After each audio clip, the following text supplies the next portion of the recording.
வாங்க மக்கள், இன்னைக்கு வீடியோல பன்னீர் பட்டர் மசாலா எப்படி செய்யறதுன்னு பார்க்கலாம். பட்டை, லவங்கம், ஏலக்காய், இஞ்சி, பூண்டு, வெங்காயம், தக்காளி இது எல்லாத்தையும் பொடியா கட் பண்ணி வச்சிருக்கேன். ஒரு கடாயில எண்ணெய் ஊத்தி பட்டை, லவங்கம், ஏலக்காய் போட்டு கட் பண்ணி வச்சிருக்க இஞ்சி பூண்டை போட்டு வதக்கிடுவோம். கூடவே 2 பெரிய வெங்காயம் கட் பண்ணி வச்சிருக்கேன், அதை போட்டு நல்லா வதக்கிடலாம். இதுக்கு ஒரு கையளவு முந்திரி பருப்பை போட்டு நல்லா வதக்கிட்டு 2 பெரிய தக்காளி கட் பண்ணி வச்சிருக்கேன், அதையும் கூட சேர்த்துடலாம். தக்காளி நல்லா குழைய வந்ததுக்கு அப்புறமா தேவையான அளவு உப்பு, 1/4 ஸ்பூன் அளவுக்கு மஞ்சத்தூள், 2 table spoon Kashmiri chilli powder, 2 table spoon மல்லித்தூள் இது எல்லாத்தையும் போட்டு நல்லா பச்சை வாசனை போற வரைக்கும் வதக்கிடுவோம். இந்த மசாலாவை நல்லா ஆற வச்சுட்டு மிக்ஸி ஜார்ல போட்டு நல்லா மழை அரைச்சு எடுத்துடலாம். முடிஞ்ச அளவுக்கு இந்த பேஸ்ட் நல்லா டைட்டா அரைச்சு எடுத்துருங்க, தண்ணியா அரைக்க வேண்டாம். தனியா ஒரு பேன்ல 50 கிராம் பட்டரை போட்டு கஸ்தூரி மேத்தி 1 ஸ்பூன் அளவுக்கு போட்டு நல்லா வதக்கிடுங்க. அரைச்சு வச்ச அந்த பேஸ்ட் இதுல ஊத்தி நல்லா கொதிக்க வச்சிடலாம். இது கூடவே 2 டேபிள் ஸ்பூன் அளவுக்கு சக்கரை போட்டு நல்லா மிக்ஸ் பண்ணிடலாம். ஃப்ரெஷ் கிரீம் எடுத்து இருக்கேன் ஒரு 150 ml, அதை இதுல ஊத்தி நல்லா கொதிக்க வைப்போம். இது கூடவே கொஞ்சம் கேசரி பவுடர் தண்ணியில கரைச்சு ஊத்துறேன், வேணும்னா யூஸ் பண்ணிக்கோங்க, இல்லைன்னா விட்டுருங்க. முக்கியமான டிப்ஸ், பன்னீரை கட் பண்ணிட்டு ஒரு 5 நிமிஷம் கை வெது வெதுப்பா இருக்கிற தண்ணியில போட்டு வைங்க.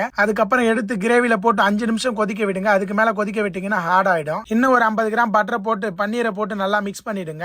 ஈஸியா வீட்டுல பன்னீர் எப்படி பண்றதுன்னு போன வீடியோல போட்டுக்கிறேன், செக் பண்ணி பாத்துக்குங்க. இது போல செஞ்சு பாருங்க, பன்னீர் ரொம்ப சாஃப்டா இருக்கும். இது போல ஸ்டார் ஹோட்டல் ரெசிபி வேணும்னா நம்ம சேனலை மறக்காம சப்ஸ்கிரைப் பண்ணிட்டு உங்க ஃப்ரெண்ட்ஸ் அண்ட் ஃபேமிலிக்கு ஷேர் பண்ணிடுங்க.